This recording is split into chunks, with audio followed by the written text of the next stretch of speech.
Guys, balik lagi di channel ini. Kali ini aku bakalan kasih kisah kriminal jadul yang dialami oleh seseorang perempuan yang bernama Marsina. Jadi guys, cerita ini soal Marsina, buruh perempuan yang namanya sampai sekarang masih sering disebut tiap ngomongin keadilan buruh. Bukan cerita horor, tapi kenyataannya jauh lebih serem karena ini kejadian beneran. Aku ceritain pelan-pelan biar kebayang gimana situasinya waktu itu dan kenapa kasus ini nggak pernah selesai. Oke, tanpa berlama-lama langsung aja kita masuk ke videonya. Marsina adalah buruh pabrik jam di Sidoarjo. Hidupnya sederhana, tiap hari kerja seperti buruh lain, masuk pagi, pulang sore, capek, tapi tetap jalanin. Bedanya, Marsina nggak cuma nerima keadaan, dia peka sama ketidakadilan, terutama soal upah yang nggak sesuai aturan. Dari situ, dia mulai berani ngomong dan ngajak teman-temannya buat sadar kalau mereka lagi ditekan. Tahun 1993, kondisi buruh di Jawa Timur lagi nggak baik-baik aja. Banyak perusahaan ngeles soal upah minimum. Di atas kertas kelihatan patuh, tapi praktiknya beda. Buruh dipaksa tanda tangan surat setuju gaji lama. Yang nolak diancam mutasi atau dipecat. Suasananya bikin orang takut buat buka suara karena resikonya jelas. Di pabrik tempat Marsina kerja, kebijakan upah juga bermasalah. Perusahaan dianggap nggak patuh sama keputusan gubernur soal kenaikan gaji. Buruh disuruh tanda tangan pernyataan setuju, padahal isinya merugikan. Marsina sadar itu cuma akal-akalan. Dia nolak dan mulai ngomong ke buruh lain kalau mereka lagi dibohongi secara halus. Keberanian Marsina bikin namanya cepat dikenal. Buat buruh, dia dianggap pembela. Tapi buat manajemen, dia mulai dilihat sebagai pengganggu. Setiap gerakan protes kecil langsung dicurigai ada campur tangan Marsina. Dari sini, posisinya jadi rawan. Tapi dia tetap jalan, seolah nggak peduli sama resiko yang nunggu di depan. Setelah aksi mogok buruh, suasana makin panas. Beberapa buruh dipanggil dan diperiksa. Bukan cuma oleh perusahaan, tapi juga aparat. Mereka ditekan, ditanyai berjam-jam, bahkan ada yang dipaksa ngaku sebagai provokator. Marsina sendiri nggak ikut dipanggil, tapi dia tahu teman-temannya lagi diintimidasi. Karena ngerasa nggak adil, Marsina nekat nyari teman-temannya ke kantor Kodim. Dia datang sendirian, tanpa pengacara, tanpa pendamping, buat ukuran buruh waktu itu. Ini langkah ekstrem. Banyak yang bilang itu tindakan berani tapi berbahaya. Tapi Marsina tetap datang karena dia pengen teman-temannya dibebasin. Sejak hari itu, Marsina nggak pernah balik. Teman-temannya mulai ngerasa aneh. Biasanya dia selalu ngabarin atau minimal muncul keesokan harinya. Tapi ini nggak ada kabar sama sekali. Dicari ke kosan, ke pabrik, nggak ketemu. Rasa cemas mulai berubah jadi panik, tapi laporan orang hilang nggak langsung ditangani serius. Beberapa hari kemudian, kabar buruk datang. Jasad Marsina ditemukan di hutan Wilangan, Nganjuk, jaraknya jauh dari Sidoarjo. Kondisinya bikin siapapun yang dengar ikut merinding. Tubuhnya penuh luka, lebam, dan jelas menunjukkan bekas penyiksaan berat sebelum akhirnya dia meninggal. Hasil visum nunjukin kekerasan yang dialami Marsina bukan main-main. Ada luka akibat benda tumpul, patah tulang, dan kerusakan parah di bagian tubuh tertentu. Ini bukan pembunuhan spontan. Ini kelihatan terencana, sistematis, dan kejam. Banyak yang langsung yakin ini bukan kasus kriminal biasa. Kabar kematian Marsina langsung nyebar luas. Buruh, aktivis, mahasiswa, sampai media luar negeri mulai sorot kasus ini. Marsina berubah dari buruh pabrik jadi simbol perlawanan, tapi di sisi lain, negara kayak kelabakan, tekanan publik besar, tapi jawaban yang dikasih terkesan buru-buru. Pemerintah mulai cari pelaku. Beberapa orang dari pihak perusahaan ditangkap dan dijadikan tersangka. Proses hukum jalan cepat, seolah mau nunjukin kalau kasus ini ditangani serius. Tapi sejak awal, banyak yang curiga. Alurnya terlalu rapi, terlalu cepat, dan kayak udah disiapin dari awal. Di persidangan, pengakuan para terdakwa sering berubah. Ada yang ngaku karena ditekan, ada yang bilang disuruh tanda tangan berita acara.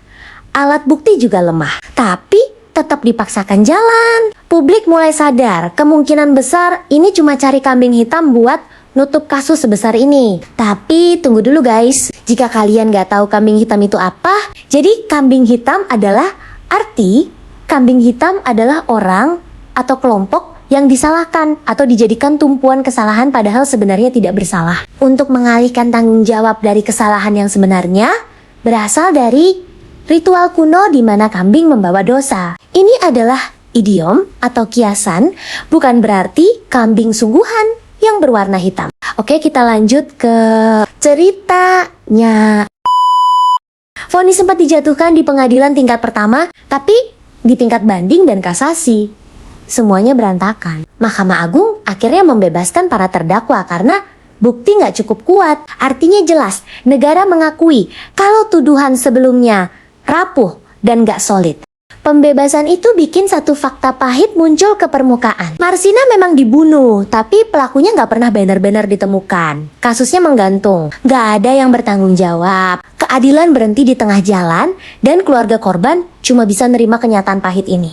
Sejak saat itu, kasus Marsina resmi jadi misteri hukum. Banyak yang yakin pembunuhan ini ada hubungannya sama aktivitas buruh dan kekuasaan. Tapi, setiap kali mau dibuka lebih dalam, selalu mentok. Entah karena takut, tekanan, atau memang sengaja ditutup rapat. Banyak aktivis buruh yakin pembunuhan Marsina bukan aksi individu. Ini terlalu rapi, terlalu kejam, dan terlalu beres buat ukuran kriminal biasa. Ada pola intimidasi sebelum kejadian, ada tekanan setelahnya. Semua itu bikin dugaan kuat kalau ini kejahatan terstruktur, bukan emosi sesaat atau dendam pribadi. Isu keterlibatan aparat mulai ramai dibicarakan karena Marsina terakhir kali terlihat menuju kantor militer. Fakta ini nggak pernah bisa dijelasin secara tuntas. Tiap kali ditanya, jawabannya muter. Nggak ada penyelidikan independen yang benar-benar dibuka ke publik. Semuanya serba tertutup dan sensitif. Di era itu, ngomongin aparat bukan hal mudah. Sedikit salah ngomong bisa berujung masalah. Banyak saksi yang akhirnya memilih diam. Bukan karena nggak tahu apa-apa, tapi karena takut. Rasa takut itu nyata dan masih kebawa bahkan bertahan-tahan setelah kasus ini berlalu.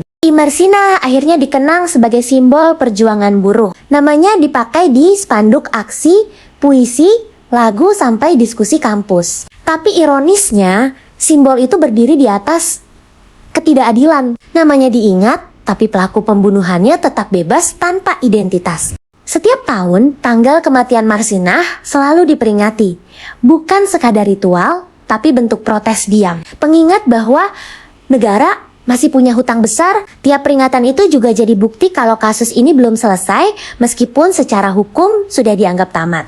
Kasus Marsina nunjukin betapa lemahnya posisi buruh saat itu. Menuntut hak yang seharusnya dilindungi, andang-endang malah berujung kehilangan nyawa. Pesan tersiratnya jelas, jangan macam-macam. Kalau nggak mau bernasib sama, itu yang bikin kasus ini terasa lebih kejam. Marsina masih muda waktu itu, hidupnya belum jauh, mimpinya juga sederhana. Dia nggak cari panggung, nggak cari popularitas, dia cuman pengen upah yang layak dan perlakuan adil. Tapi justru sikap sederhana itu yang akhirnya bikin nyawanya terancam. Banyak yang bilang, kalau Marsina memilih diam, mungkin dia masih hidup. Tapi justru karena dia nggak diam, namanya bertahan sampai sekarang, keberaniannya bikin orang lain berani. Meski resikonya mahal dan nyaris nggak masuk akal. Dokumen penting terkait kasus ini perlahan menghilang. Arsip nggak lengkap, catatan simpang siur. Beberapa saksi kunci meninggal dunia. Waktu seolah jadi alat paling ampuh buat ngubur kebenaran. Makin lama berlalu, makin susah buat ngerangkai ulang kejadian sebenarnya. Reformasi datang dengan janji perubahan. Banyak yang berharap kasus Marsina dibuka lagi. Tapi kenyataannya, kasus ini tetap jalan di tempat. Ganti rezim nggak otomatis. Ganti keberanian. Janji penuntasan sering muncul, tapi selalu berhenti di wacana. Komnas HAM pernah menyebut kasus Marsina sebagai pelanggaran HAM berat. Pernyataan itu bikin harapan sempat naik. Tapi tanpa tindak lanjut hukum yang jelas, status itu cuma jadi label. Nggak ada pengadilan HAM, nggak ada tersangka baru. Keluarga Marsina hidup dengan luka panjang. Mereka nggak minta balas dendam. Yang mereka mau cuma satu, kebenaran, siapa yang melakukan ini, dan Kenapa? Permintaan sesederhana itu ternyata terlalu berat buat sistem hukum negara. Yang bikin makin nyesek, perusahaan tempat Marsina bekerja tetap beroperasi seperti biasa. Nggak ada pertanggungjawaban moral yang nyata. Seolah nggak pernah terjadi apa-apa. Korban pergi, sistem tetap jalan, dan dunia terus muter tanpa rasa bersalah. Di buku sejarah resmi, kisah Marsina sering cuma jadi catatan kecil. Padahal dampaknya besar. Dia jadi titik penting dalam sejarah gerakan buruh Indonesia. Tapi pengaburan cerita bikin generasi baru nggak bener-bener ngerti betapa mahal harga sebuah perlawanan. Banyak anak muda tahu nama Marsina, tapi nggak tahu detail penderitaannya. Mereka tahu dia pahlawan buruh, tapi nggak tahu bagaimana tubuhnya disiksa. Jarak antara simbol dan realita itu bikin empati perlahan menipis. Kalau ditarik garis, banyak hak buruh hari ini berdiri di atas pengorbanan orang kayak Marsina. Jam kerja, upah minimum, serikat buruh, semua lahir dari luka masa lalu yang jarang dibicarakan secara jujur. Setiap kali kasus ini dibahas, jawaban klasik selalu muncul. Kurang bukti, saksi nggak cukup, waktu sudah lama. Padahal, luka di tubuh Marsina itu bukti nyata. Yang kurang bukan bukti, tapi kemauan buat buka semuanya. Beberapa jurnalis pernah coba ngulik ulang kasus ini. Mereka nemu banyak kejanggalan, tapi hasilnya sama. Tembok tebal. Narasumber mendadak bungkam. Arsip sulit diakses, dan tekanan halus mulai terasa. Marsina nggak punya kuasa, nggak punya jabatan, nggak punya senjata. Dia cuma punya suara. Dan di masa itu, suara buruh dianggap ancaman. Ancaman yang harus dibungkam dengan cara apapun. Ironisnya, kalau Marsina tetap diam, dia mungkin gak pernah dikenal. Tapi karena dia melawan, dia jadi abadi. Namanya hidup, sementara pelakunya bersembunyi di balik sunyi. Kasus ini ngajarin satu hal pahit. Keadilan gak selalu berpihak ke yang benar. Kadang, kebenaran kalah sama kekuasaan. Dan korban dipaksa pasrah tanpa jawaban. Marsina bukan korban kriminal biasa.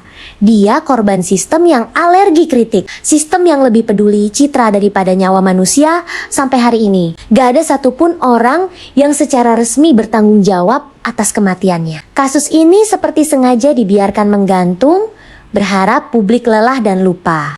Tapi tiap ada isu buruh, nama Marsina selalu muncul lagi. Seolah mengingatkan, luka ini belum sembuh. Dan memang belum Marsina. Jadi simbol perlawanan yang belum tuntas. Simbol keberanian. Tapi juga simbol kegagalan negara dalam melindungi warganya sendiri. Pengungkapan kasus Marsina selalu mentok di tembok yang sama. Setiap kali ada dorongan buat buka ulang, jawabannya normatif dan berputar. Alasan teknis dijadikan tameng. Seolah waktu bisa menghapus tanggung jawab. Padahal makin lama ditunda, makin jelas kalau masalahnya bukan di bukti, tapi di keberanian buat mengungkap. Negara kayak berharap ingatan publik memudar. Isu baru datang silih berganti, menutupi luka lama, tapi Marsina beda. Namanya selalu muncul lagi, terutama saat buruh diperlakukan semena-mena. Itu tanda kalau kasus ini belum pernah benar-benar selesai di hati banyak orang. Pengungkapan settingga justru memperpanjang penderitaan. Publik dikasih potongan cerita, tapi nggak pernah keseluruhan. Ada rasa digantung, dibuat percaya, tapi nggak pernah diyakinkan. Ini bikin kepercayaan ke hukum makin rapuh. Marsina mati bukan cuma sebagai korban kekerasan fisik, tapi juga korban pengaburan kebenaran. Pembunuhan jasadnya terjadi sekali, tapi pembunuhan keadilannya berlangsung bertahun-tahun. Setiap detail kecil dalam kasus ini selalu mengarah ke satu kesimpulan. Ada sesuatu yang sengaja ditutup. Siapa yang menutup dan kenapa? Itu yang gak pernah dijawab. Pertanyaan besar terus menggantung. Siapa yang memerintahkan penculikan itu? Siapa yang menyiksa? Siapa yang memutuskan nyawanya harus dihilangkan? Dan siapa yang setelah itu merapikan semuanya? Tanpa jawaban atas pertanyaan itu, pengungkapan kasus Marsina selalu pincang. Cuma mengulang cerita lama tanpa ujung. Kayak muter di lingkaran yang sama. Beberapa aktivis percaya, kalau kasus ini benar-benar dibuka, efeknya bakal besar. Bukan cuma soal satu nyawa, tapi soal sistem yang selama ini kebal hukum. Mungkin itu yang bikin semua pihak ragu melangkah. Marsina jadi contoh nyata, gimana suara kecil bisa bikin takut kekuasaan besar, sampai harus dibungkam dengan cara paling brutal. Itu pesan yang ingin disampaikan waktu itu. Tapi pesan itu nggak sepenuhnya berhasil. Justru kematian Marsinah bikin perlawanan buruh makin keras. Orang-orang sadar, diam pun gak menjamin keselamatan. Kasus ini sering disebut bukan karena sensasinya, tapi karena ketidakadilannya terlalu mencolok. Terlalu banyak lubang di cerita resmi. Terlalu banyak kejanggalan yang gak pernah dijawab. Selama pelaku belum diungkap, negara belum bisa bilang tugasnya selesai. Hukum seharusnya berdiri buat korban, bukan buat menenangkan situasi.